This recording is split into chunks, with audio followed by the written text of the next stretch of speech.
All right, well, good evening, everyone. Welcome. I'm Kimberly Griffiths. I'm Curator of Education here at the Everson Museum of Art in Syracuse. And I am so excited to launch our very new Everson Up Close Artist Series tonight, inspired by our new exhibition, Who, What, When, Where, which is open right now.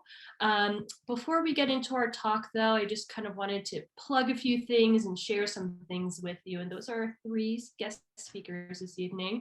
The Everson is open for business, so we hope that you will join us. And if you have your COVID vaccination and show us your card, you can get in for free too. So those are our hours. Who, What, When, Where is open now, as I said, and on view through August 22nd. We have an exhibition by a local artist, Jaleel Campbell, who is incredibly talented. Our ceramics exhibition on the lower level called Floating Bridge. And just to give you a little bit more information about this series is called Everson Up Close, all taking place on Zoom, and all of the artists that we have participating are in the Who, What, When, Where exhibition. Our next in the series is actually next Thursday with ceramist Erin Toole and a special guest, Omar Columbus, who they're both veterans, and so Omar is going to do a spoken word piece. We will also hear from David McDonald in May, Ellen Blaylock, Don Williams Boyd, Peter B. Jones, and Carrie Mae Weems to end out our series. So hope to see you there. Please also join us for another series called Salt and Pepper. If you like art, if you like food, you're going to like this. Our next in our series is Thursday, May 6th from 6 to 6:30 p.m. And that's in partnership with the Salt City Market. And we'll hear from local artist Vanessa Johnson, who's an incredible artist and storyteller, and Slay Mason, who's the owner of the restaurant Solutions. So hope to see you there for that. Spring and summer is just right around the corner, even though it's snowing outside my window right now in Ithaca. But we have City Market coming back to the plaza in May, and also our Everson Food Truck Friday. So hope to see you there for that. I'm going to stop sharing. And so tonight's talk, Greenham Common and the Summer of 1983, brings together artists Ellen Lesperance and Sheila Pepe, along with Shad Reinstein, an organizer of the Seneca Women's Encampment for a Future of Peace and Justice. Towards the end of the presentation, we will invite you to use the chat to ask questions for a Q&A portion. I'm incredibly honored to welcome these incredible people tonight. Thank you so much and welcome, Ellen, Sheila, and Shad. It's great to be here. Yes, Sheila, you can take us away. So I'm going to start us off with a little view into my connection to the show, my connection to tonight, and begin with this piece. You know, there's a time in an artist's life when they realize that they're sort of known for something, and people say, oh, you know, your crochet or the web installations or this kind of thing. And I do make a lot of those, but if you're in this position, you often know that there are other things going on behind the scenes. And this piece that you just saw in a slide from Omaha, Nebraska, really started. Sheila, I'm sorry, Sheila, can you share your screen? Oh, I'm so sorry. I must have hit the wrong thing. Hold on. No worries. Okay. Let's see.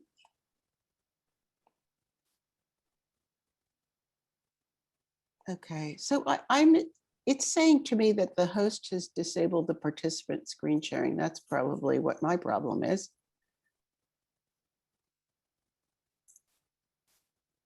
Okay, I'm just going to share screen. You are co-host, but I'm just going to bring up your PowerPoint. Just so okay, great. Keep it moving. Keep it moving. All right. Yeah. Thanks so much. There you go. That can happen to us if she's not letting people share screens. Okay. So you good? Okay. Yep. So if you can hit play, we can see the image a little bit bigger.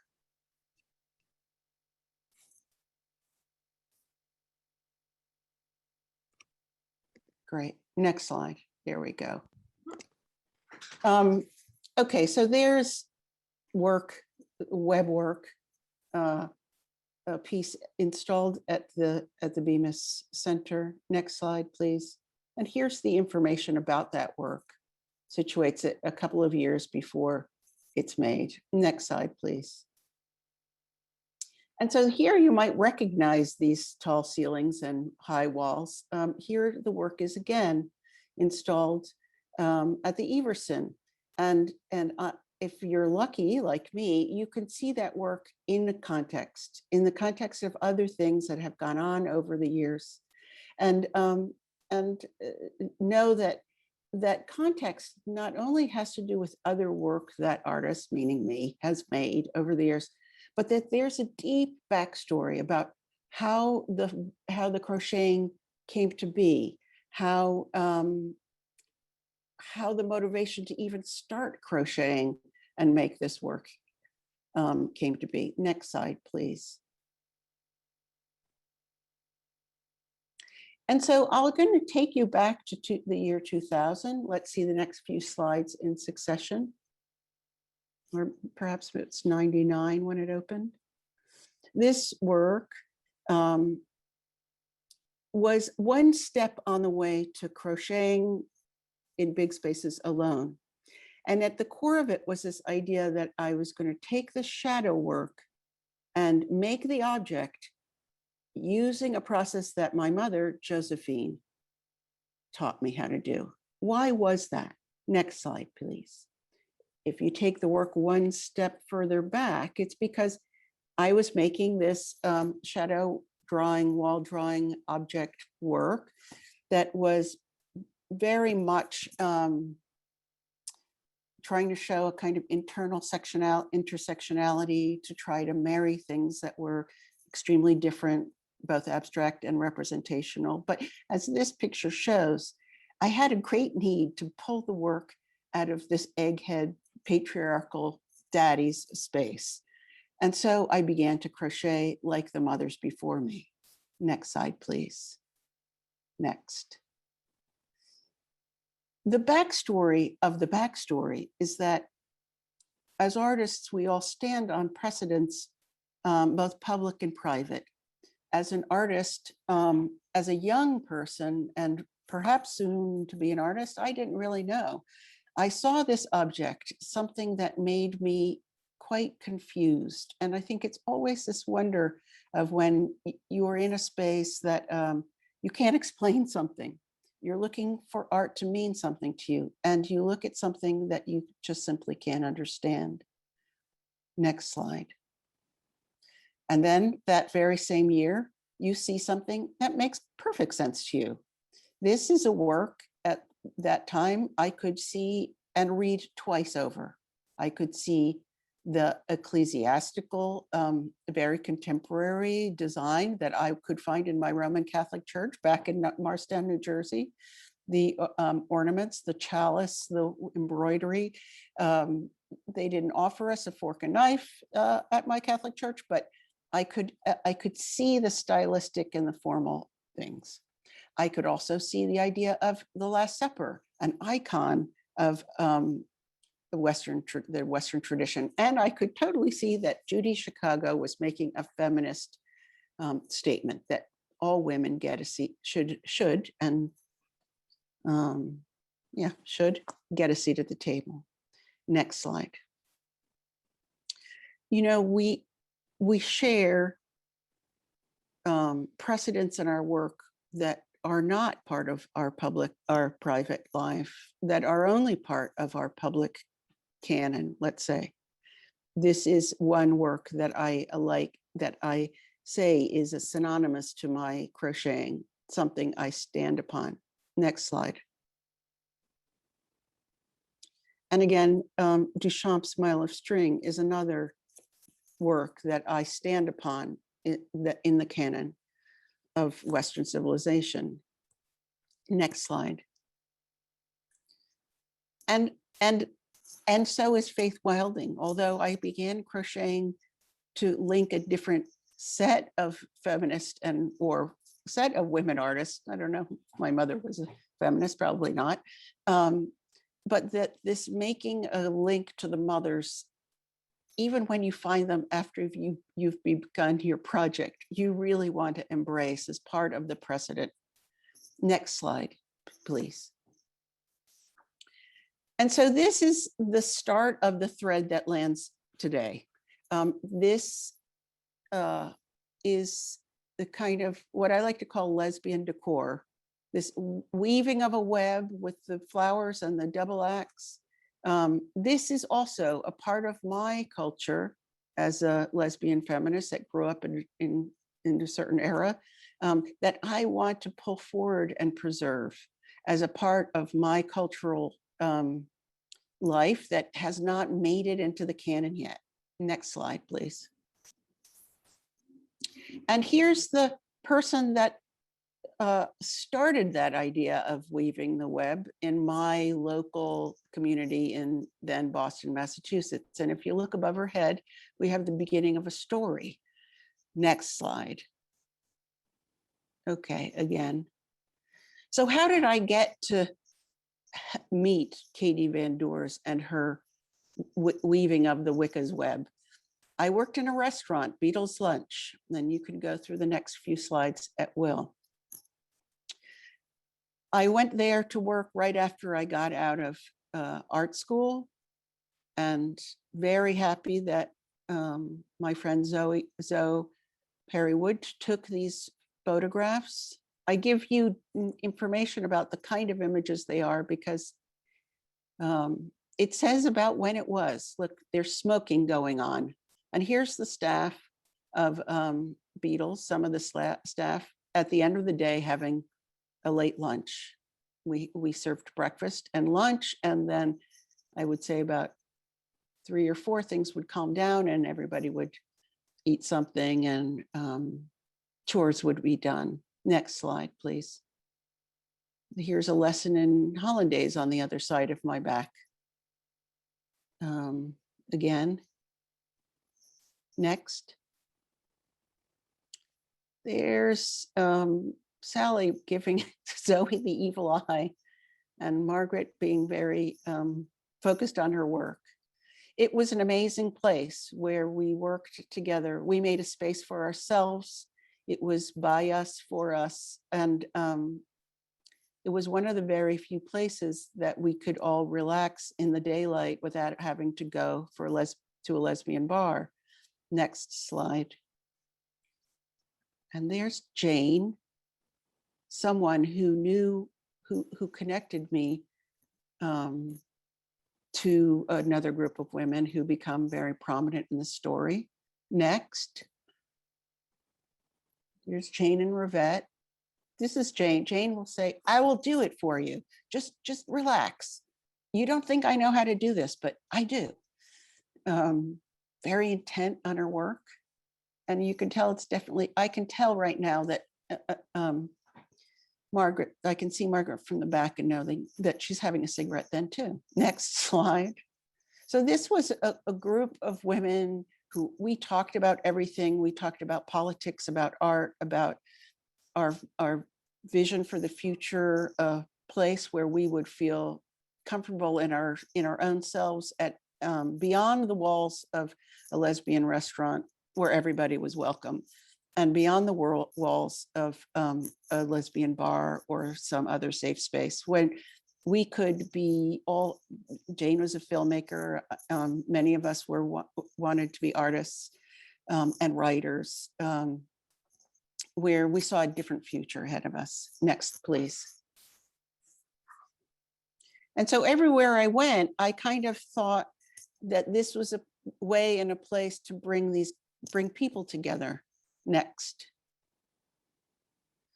Like we were all sitting on the back of our lesbian household having a cold drink after a long day of work, after everybody went home and showered all the grease off from the grill, that we would just hang out and everything was ahead of us. Next slide. So the year before I got to work at Beatles Lunch, I went to work there in 1984. I made Women Are Bricks. Next slide. Which I remade. And here we are back at the Everson, a nice place to connect with you all. Because it was not only the source of the early sentiment of my work, but also a formal connection to many of the other things that I've done over my life, where small objects in a domestic space that were representational in an essential way of women, where there was clay and fiber being used, seemed like the perfect bookend to that moment. Next slide, and then you can turn again. And this is just to orient you. That's what's across the hall. And yeah, there's the big thing of what you just saw. And then here's the original slide from my last review, 1983, imagining that women are bricks.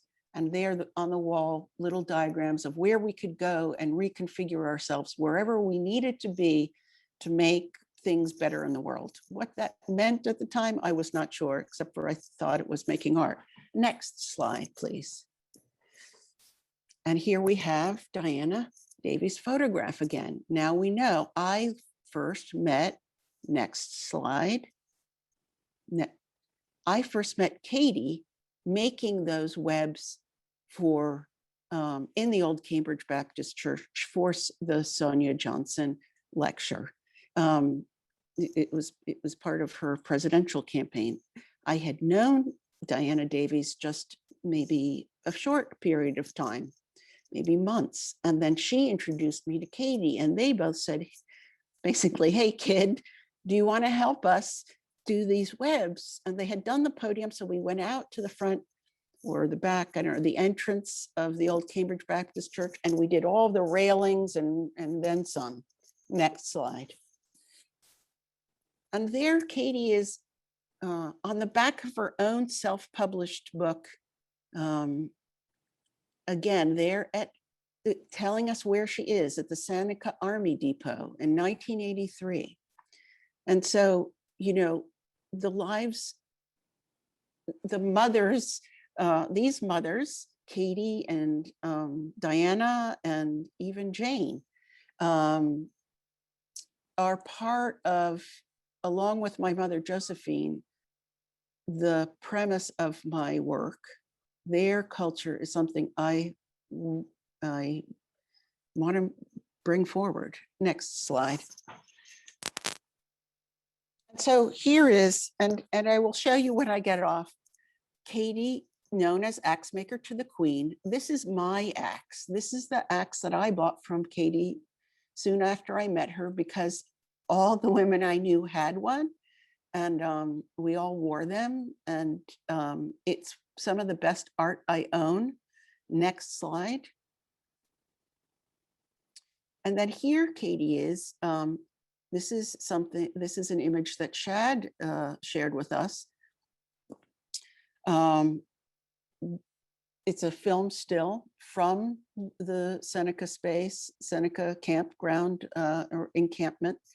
There she is with wearing all of her own, it's hard to see, all of her own labrises, all of her own axes. And it seems like the perfect connection to follow my backwards story, digging deeper into the origins of my own references as an artist, to this moment where I can learn now more about my own history that I didn't know, that I didn't have access to. So I here turn it over to Shad.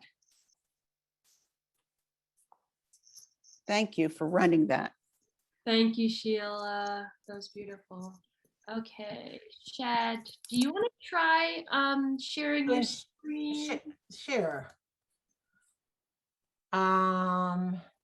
You should be. We just tested. No, I'm only seeing your screen. I can only get into your screen. Okay. Oh, there you go. You're sharing your screen now, Shad. Okay, great. Thank you. Excellent. Okay.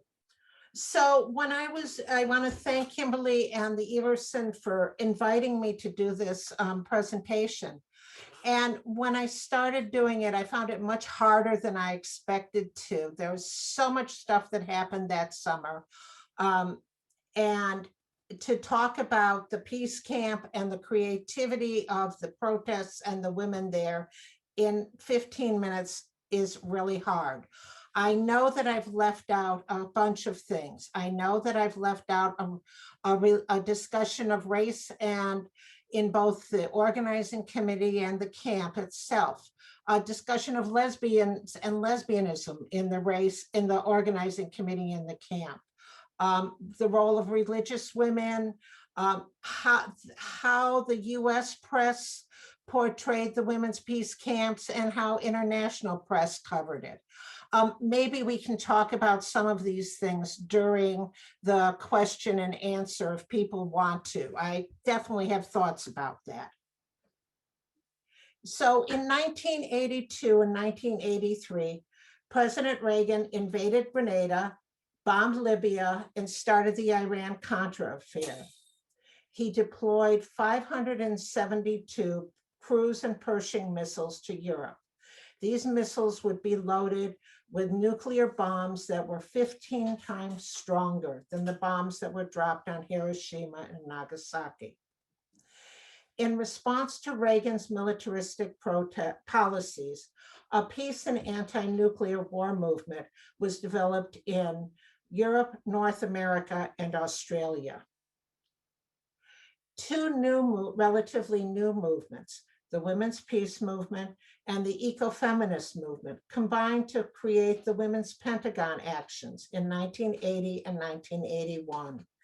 There, 2,000 women assembled to tell the national leaders and military commanders that they thought that the military plans to defend this nation would destroy the earth.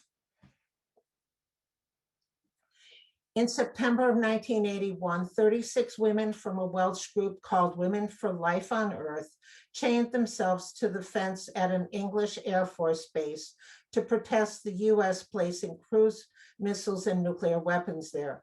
Thus, the Greenham Common Women's Peace Camp was born. Then in Camiso, Italy, on International Women's Day in 1982, a women's peace camp called La Ragnatela, the spider's web, was established. In June of 1982, the Conference on Global Feminism and Disarmament was held preceding a peace demonstration in New York City.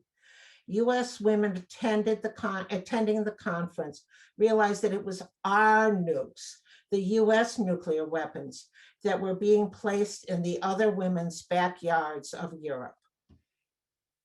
The Upstate Feminist Peace Alliance, a coalition of women's peace groups from Syracuse, Rochester, and Ithaca, told the conference about a base they didn't know about, the Seneca Army base in Romulus, New York. It was the largest nuclear weapons storage site in the world. There were 1,265 nuclear bombs stored there. Every nuclear weapon sent to Europe or to the Middle East was shipped from the Seneca Army Depot. That weekend, the decision was made to create the Women's Encampment for a Future of Peace and Justice, also known as the Seneca Women's Peace Camp. Rebecca Linzer wrote, "A women's peace camp is a vast statement that no longer will women sit back and allow men to make the decisions alone, which affect the entire globe."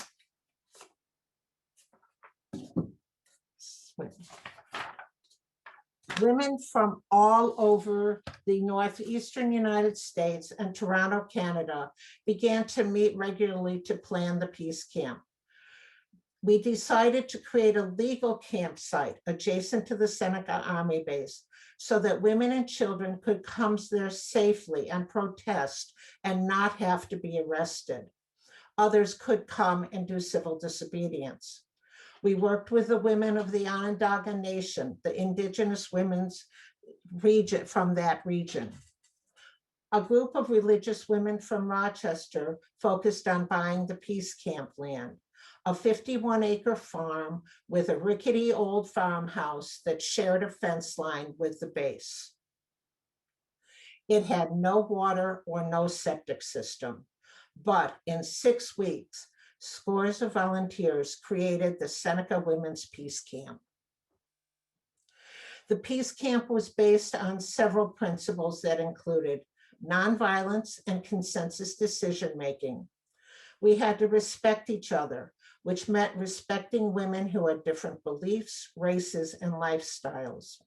There had to be respect for the earth and the land that the peace camp was on, and there could be no hierarchy, which meant that every woman could be a spokesperson. Women would come and volunteer for a weekend and leave empowered. Women did everything at the camp and to set up the camp. We built a water system for drinking, cooking, and bathing. We built a huge pavilion and created a camp that was accessible for differently abled people.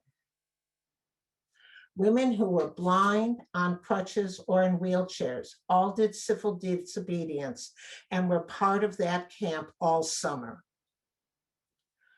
The Seneca Women's Peace Camp opened on July 4th of 1983. 500 women and children were at the opening demonstration. The two themes were grieving the end of the earth and bread and roses to give hope for the future. Over the summer, 10,000 women came to the camp. Women came for a few days or for the whole summer. They walked to Seneca from Boston. Katie and Barbara Deming walked to the camp and along with other women from Durham, North Carolina. 4 busloads of women came from Minnesota. Women drove from Alaska. They biked from Wisconsin, and they came from small towns in upstate New York. Women came to the Seneca Women's Peace Camp who had never been to a political demonstration before or ever been in an all-women's space.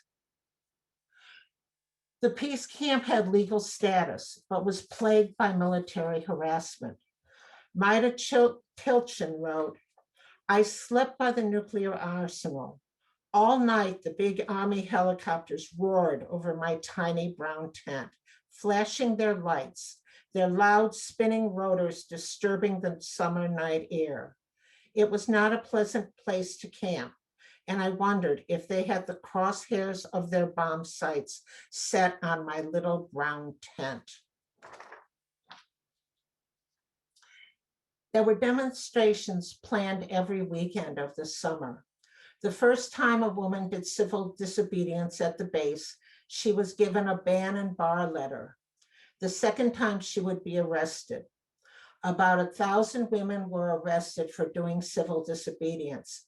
That meant that they had done civil disobedience at least 2 times that summer. The townspeople had a variety of reactions to the camp. There was both curiosity and confusion over who we were and why we were protesting the Seneca Army base. Although there were several physical attacks on the peace camp house and on the land, most of the negative reactions were verbal, but they were still violent, sexist, and homophobic. The most intense conflict with the locals broke out the weekend of August 1st. On July 30th, about 75 women started a pre-planned and legal walk from the Seneca Falls Women's History Museum to the encampment. As the women crossed over a bridge and entered into the town of Waterloo, 350 angry townspeople blocked them, yelling, threatening, and jabbing at them with the pointed ends of small US flagpoles. Penned in and trying to diffuse the angry mob, the women sat down and created a circle in the middle of the road. 53 peace camp women and 1 townswoman who had joined us was arrested by the police for, quote, refusing to disperse. No arrests were made of the angry mobs. The women, the peace campers were held in a local high school for 5 days until finally the judge dropped all the charges. Their prints and pictures were returned to them and they were released. Meanwhile, on August 1st, while the Waterloo 54 were still in jail, about 3,000 women and children demonstrated and did civil disobedience, making it the biggest demonstration of the summer at the camp, at the base and the camp. After a huge rally in the nearby state park, everybody walked 1.5 miles to one of the Army base gates to protest. Over 200 women did civil disobedience that day. The weekend of August 1st shifted new townspeople's reactions to the camp. Local town women began to come by and talk with us. Protest signs changed to "Go home to your camp." Buddhist nuns from Japan were part of the camp since the opening weekend, and the Japanese press and reporters from all over the world covered the camp much better than the US press did. On August 6th, there was a demonstration honoring the people who had died at Hiroshima and Nagasaki. Another weekend, the camp honored Harriet Tubman, whose home, church, and gravesite were nearby. Queen Mother Martin did a workshop, and we supported women of color affinity groups doing civil disobedience. Our legal campground permit expired, and the encampment had to close on Labor Day. About 400 women participated in a closing ritual and demonstrations. By October of 1983, there were 2 new local peace organizations, the Romulus Families for Peace and the Seneca County Peace Awareness Group. Amongst the dozens of mixed-gendered peace camps, there were at least 11 women's peace camps in Europe, Canada, and Australia.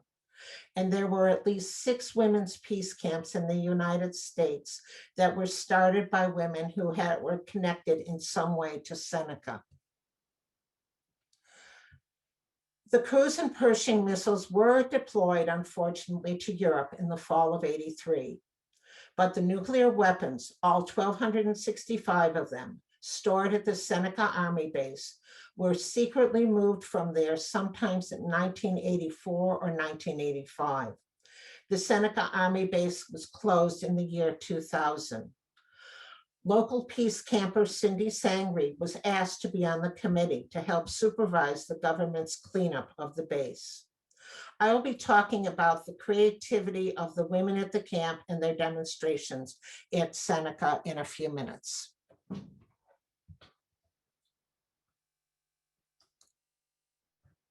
Back to Kimberly. Thank you. Yeah. Yes. So Ellen, did you want to try and share your screen? Yes, I will.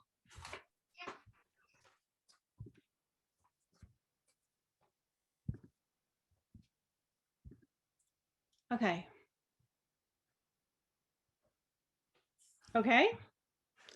So I have been studying and doing research on the creative direct action that came out of the Greenham Common Women's Peace Camp, which predated Seneca by a couple of years and then continued onwards as they continually protest against the nuclear cruise missiles that were American, that were being suddenly placed on their public land.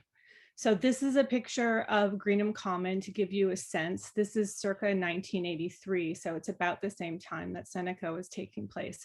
And unlike Seneca, the women were allowed no place of I guess no tents or any permanent structures that they could inhabit. And so the campground looked a lot different.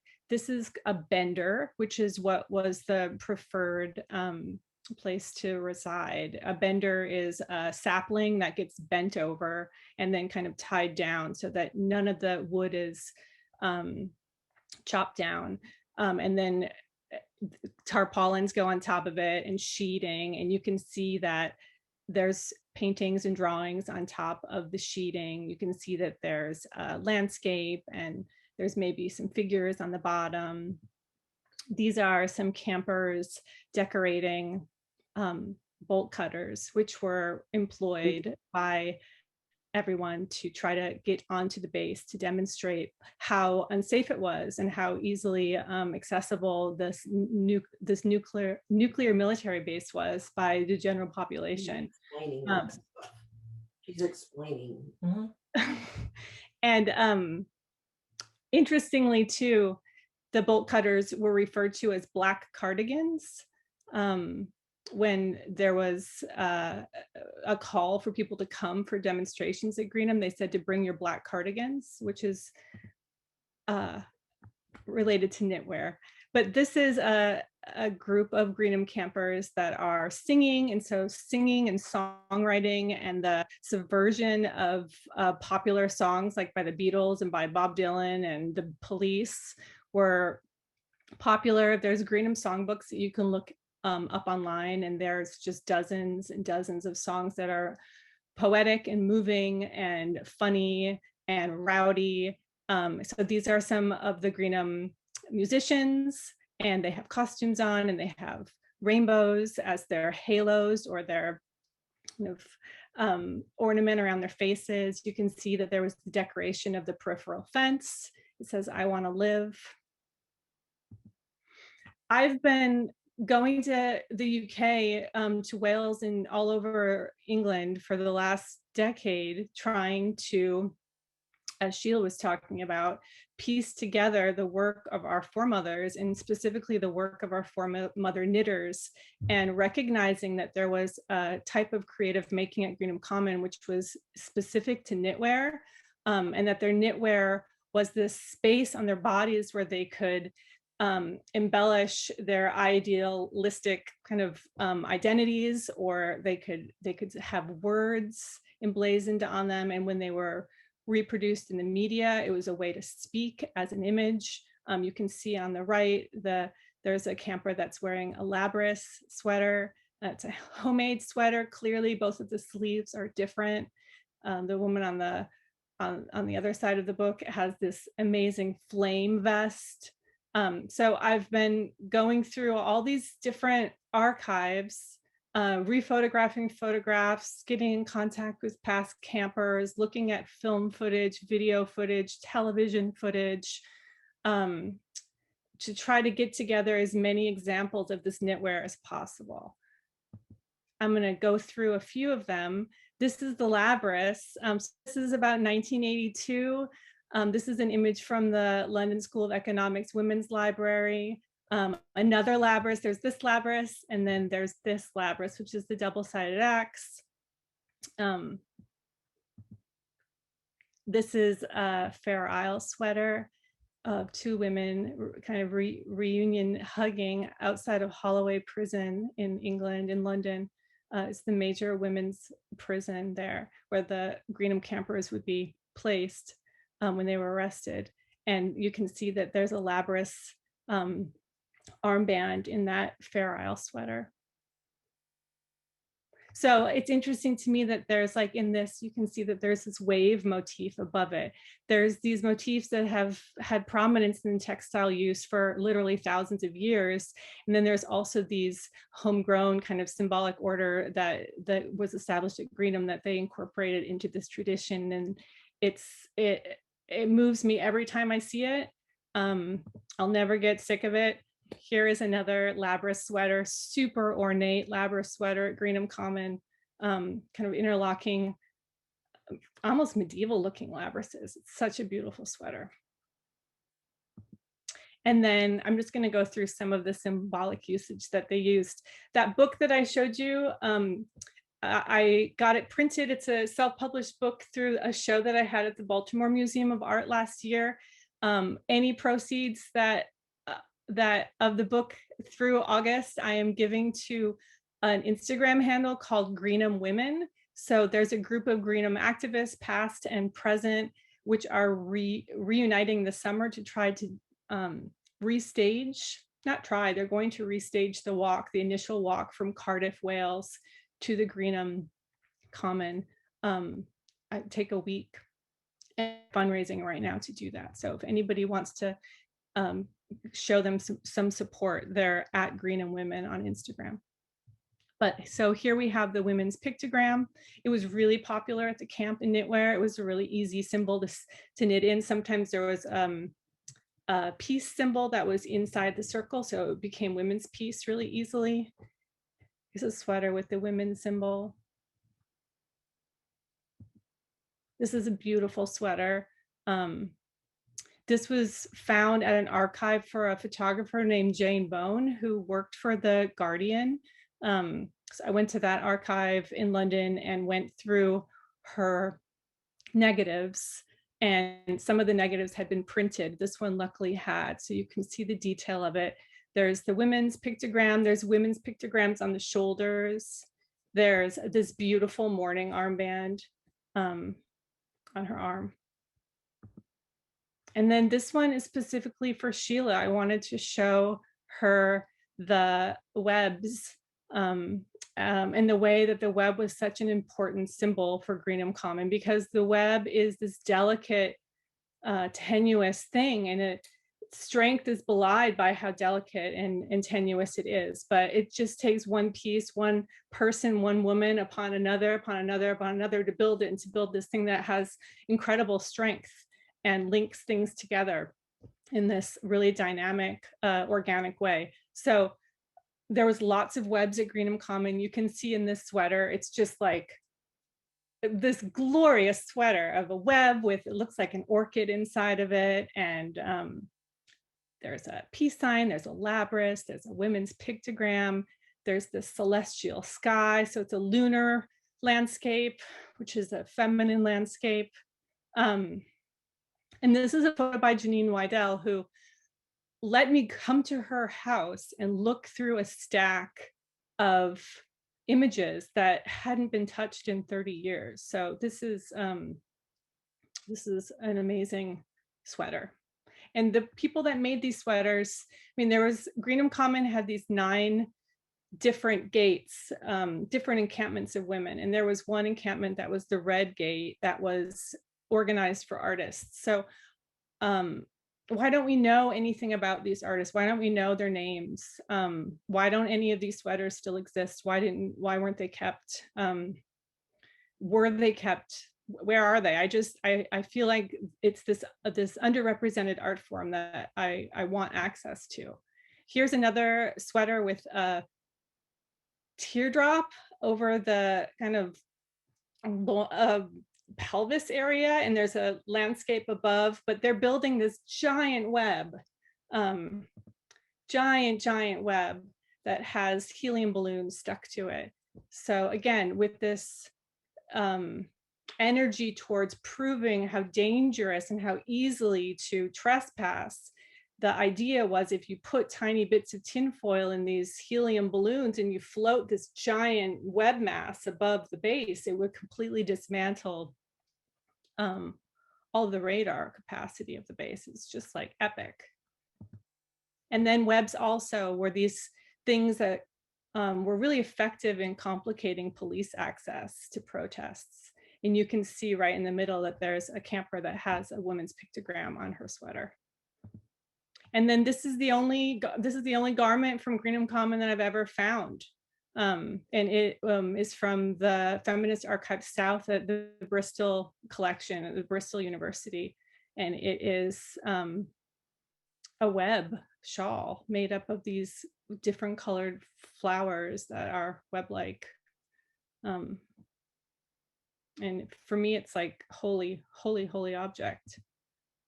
And then snakes were another really homegrown kind of symbolic importance at Greenham, because a snake sheds its skin in order to move forward. in the world, and to shed all that it didn't need to, and become something new.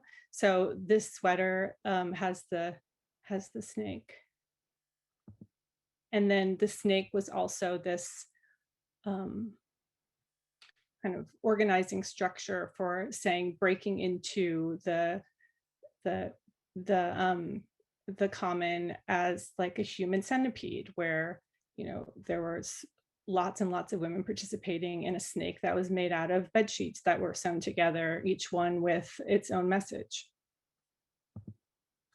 And then the rainbow. I mean, there's so many. I just wanted to give you a sense. This is a photograph that was just shared with me last week by the @Greenham Women Instagram handle that I was just telling you. They're doing work right now to try to organize before this this march this summer. So the rainbow, and then the children wearing the matching jumpers.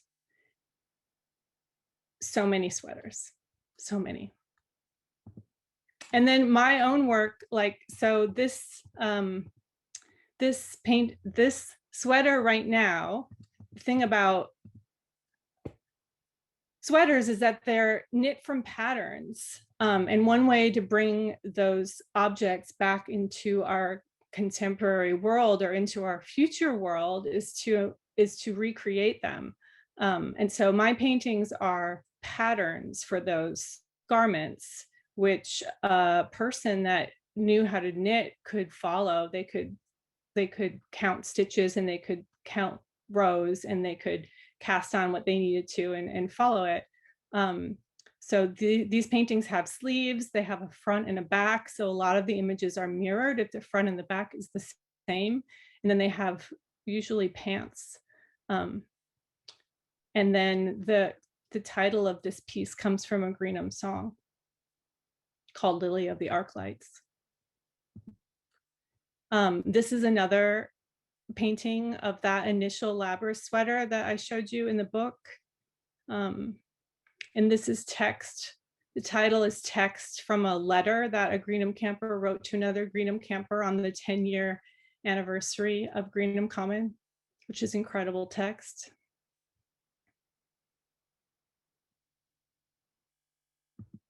And this is the detail of what they look like close up.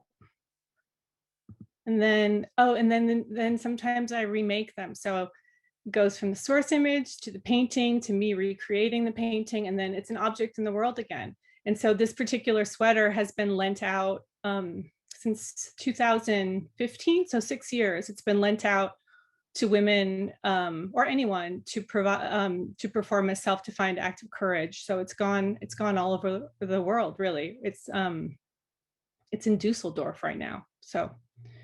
And there's an Instagram handle for this too. It's @congratulations and celebrations. And you can see all the people that have worn it and what their stories are.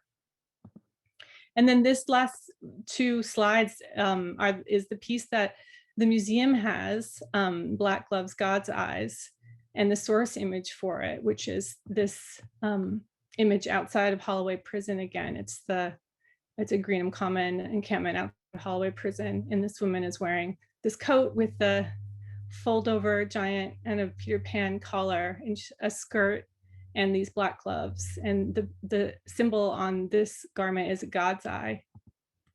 And this is the pattern for it.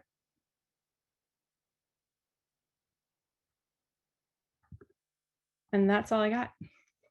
Thank you so much, Ellen. That's awesome. Okay, Shad, are you?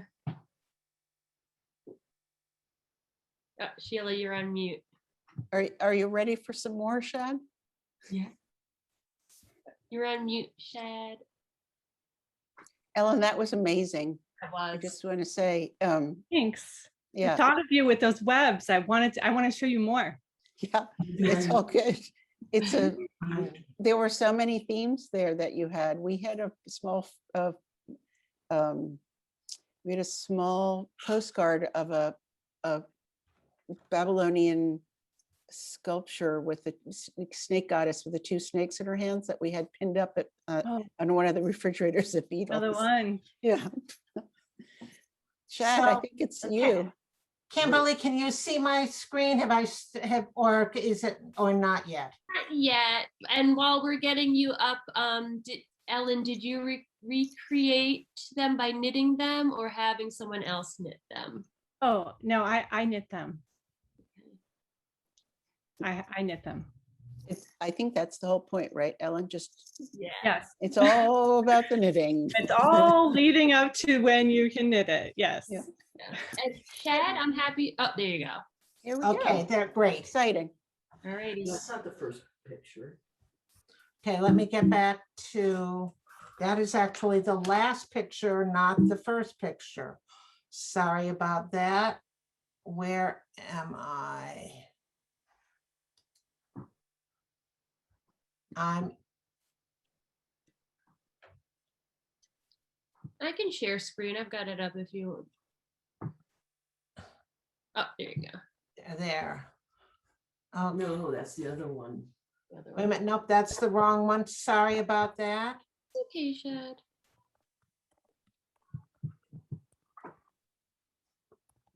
Then I've got the other. Oh, there you go. All right, all yours. No, that's still the wrong one, I think. Okay. It's the creativity one. Is this it? That's it. Okay, just tell me when to advance. Okay. Can you make it full screen? Yeah. Great. So you're gonna tell her. Okay. So when, the peace camp at Seneca was definitely based on the peace camp in England. And we felt like there were a couple of things that we learned. One of the things we wanted to was make sure that we had a place where women and children could come and not have to worry about being arrested. And we also wanted a place where women could come and be as creative and as they could be in their protests and develop that. Next. The protests had a sense of celebration, honoring the joy of life, of love, and of peace, as well as, next photo, as well as the fear of deployment of the cruise and Pershing missiles and the rising militarism in the world. Next slide.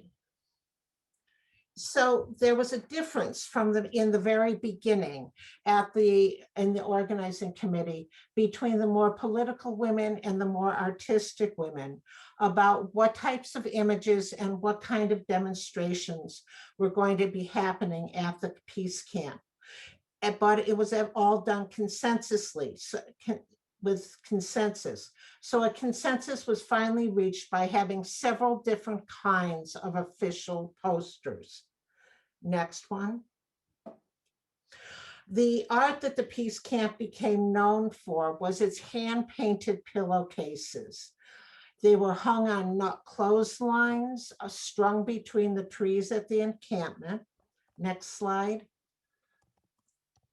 As well as on the fence of the Army Depot.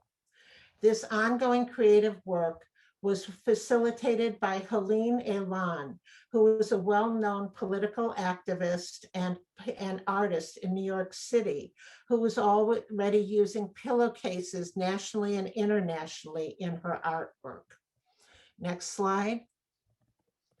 The pillowcase project started when just a few days before the camp opened, a man who we think was probably an undercover US agent came to the camp and offered us a US flag to fly on opening day, July 4th.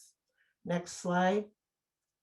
This offer sparked several days of passionate meetings on the issue of flying a US flag at a peace encampment that was built on honoring the needs of the global community. Next slide.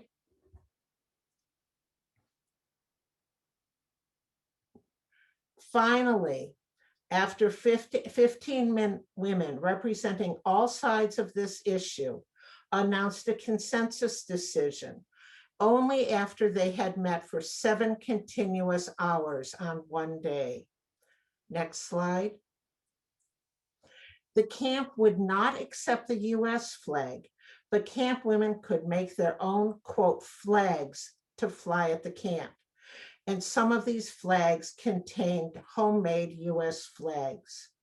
Our pillows were used to portray our hopes and our dreams as we slept on the pillowcases, our dreams for our own lives, our children, and the earth. Next slide. The Peace Camp also became a palette for women's creativity. Next slide. The house and all of the buildings were painted. Some women objected to the nude, abstract women's images painted on the barn. So someone else used pillowcases to cover parts of them up. Next slide. The barn served as a workshop space, an art studio, and a media center all day and night. There were daily workshops held everywhere on the land. Next slide. The workshops included civil disobedience, nonviolence, consensus decision-making, as well as political and social justice issues. At night, films and media shows would be shown. When national leaders like Barbara Deming came to the encampment, they would also lead workshops. Next slide. Other women used their creativity to do street theater as part of their demonstrations and civil disobedience. Next slide.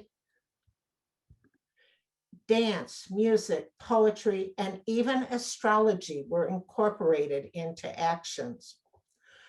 One of the creative civil disobedience actions started when one affinity group found a good astrological moment to start their action. Next slide. They snuck onto the army base and walked down about a mile to the water tower, all the time carrying paint, rollers, and ladders. Then they managed to climb up that tower and paint out the Seneca Army Depot motto. Next slide. Then they climbed down and left the base without being caught. The base commander didn't even know about the revision until the press called him the next morning. Again, this was done to prove to the base that the nuclear weapons were not safe. Next slide. Another big art project that was happening at the base was actually documenting the Women's Peace Camp. This photography and video were used for the next couple of years to provide visuals and continue the feminist, next slide, to continue the feminist anti-nuke and anti-militarism organizing and to raise discussions all around the US. There are approximately 1,000 photographs that are now archived at either the Schlesinger Library at Harvard or at Smith College. Next slide. Some women photographed their camp on their one weekend there. Others came repeatedly throughout the summer to document the camp. Women like Mima Cataldo and Ruth Putter from Syracuse. Next slide. Joan Byron, also known as Jeb from DC. Catherine Alport from New York City. Next slide. Nancy Clover and the Boston Women's Video Collective. They all came over the summer repeatedly. Next slide. So far, I've found 3 short films. Next slide. 5 books and at least 2 slideshows that were created within the first 2 years after the Seneca Women's Peace Camp. Next slide. And we know that the Women's Encampment for a Future of Peace and Justice helped shape public opinion in the United States around the arms race. And now back to Kimberly again. Oh, thank you so much, the three of you, for spending the last hour with us. In our last few moments together, do any of you have any additional comments, or we can also take some questions in the chat as well? I love questions, but before we go, I just want to say, look, this is that's the axe right there. And it has a little Van Door stamp behind it. So if any of you out there have some of this, I think that there's an exhibition somewhere waiting to happen. I'm not sure where, but Katie made a lot of drawings and made a lot of amazing jewelry. Yeah, questions? Any questions? And I've learned so much in speaking with the three of you. It's just amazing, the history that's just right here in where we're all living.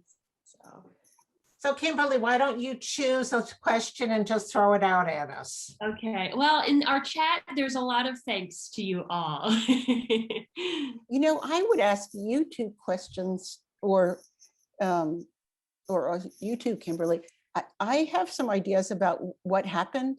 You know, 1984, it was an election year, and the world changed very dramatically around this time when this particular president was in power. And it has a lot to do with where the women's movement went, where the kind of what we now call intersectionality went. And especially along the lines of the women's movement. And I'm wondering, Shad, and what your thoughts were, like what happened in the next years after that to what you saw as the movement? Well, I think I'd want to address it on a couple of different ways. Mm-hmm. I think at the camp, after the cruise and Pershing missiles were deployed, that the camp energy decreased. And the camp lasted for another few years, each year getting smaller. Mm-hmm. And there was issues between the women who were living at the camp and some of the organizing committee. The camp was originally started with an idea that it would be turned over to the women of the Onondaga Nation at the end of the first summer, and other women wanted to keep on at the camp. So because it was consensus decision, and with consensus, there's different ways of objecting. The women who wanted to turn it over to the Onondaga Nation chose to stand aside, but objecting to it, but not stopping it from continuing. Mm-hmm. So that created that in the camp itself. As far as the as far as the women's movement, I think there's issues because the women's, we began to have to deal with the lack of women of color. Yeah. And even though people talked a lot about intersectionality and race, it didn't mean that we did the outreach that needed to be done. And that was an example of something at the camp. Yeah. The camp had decided that its priorities were to support women and children being able to come to the camp and to support differently abled people. And those were our two priorities as far as outreach were concerned. Mm-hmm. And that we would support women of color by doing different demonstrations around women of color issues during there. And I think that a lot of energy had to be dealt with about how we were dealing with our internal differences in what was happening after that. Mm-hmm. And so Ellen, the camp there goes on, is that right? Is it? You can't It goes on until 1999.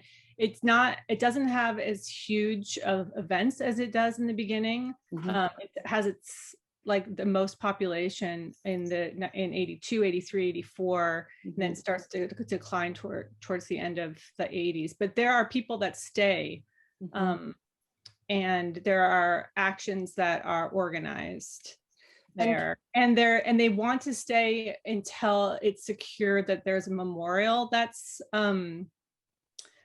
permanently raised there for a woman that was killed, a protester named Helen Thomas that was killed there, and also just for the camp itself.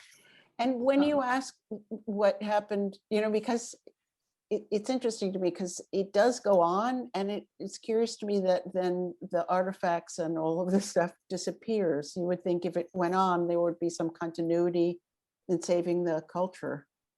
Well, I mean, if you look at any images of Greenham Common, the thing that is the most prevalent is the police presence, police ripping down vendors, police evicting women from temporary encampments, people putting everything in bonfires and setting it aflame or just hauling it away. I mean, there's a reason why things didn't get saved. And even down to their own sweaters. Yeah, I mean, you see different women wearing sweaters sometimes. I have, so I wonder if they were shared. I don't know. Like I said, that shawl is the only thing I have found. I mean, they were also sweaters. And if you think about just material culture and how much value women historically have given to the handicrafts they make, it's just, it's a shame, it's a real shame. Maybe I'm old-fashioned, but I've been waiting for this conversation for like 30 years. Like when I began to do talks about where this work comes from, and when I decided to start crocheting instead of doing everything else, it was like I was given an opportunity to jump into the art world through the shadow work, and I just thought it was time to double down on where my real roots are.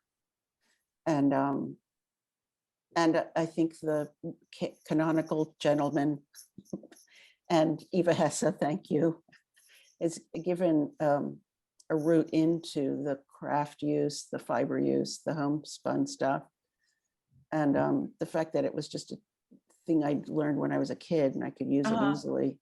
But this conversation is just like full circle in terms of preserving a history and a material culture, which I know you're invested in, that we didn't save because it was made by somebody didn't save it because it was made by the mothers, not the dads, right? Yeah. If it was some crazy little hat that got emblazoned, like a cap or something got emblazoned with an insignia for, the pops, I'm sure it would have been saved. Yeah. But so let's just shout out to everybody that's like spends most of their time online. Save your material culture.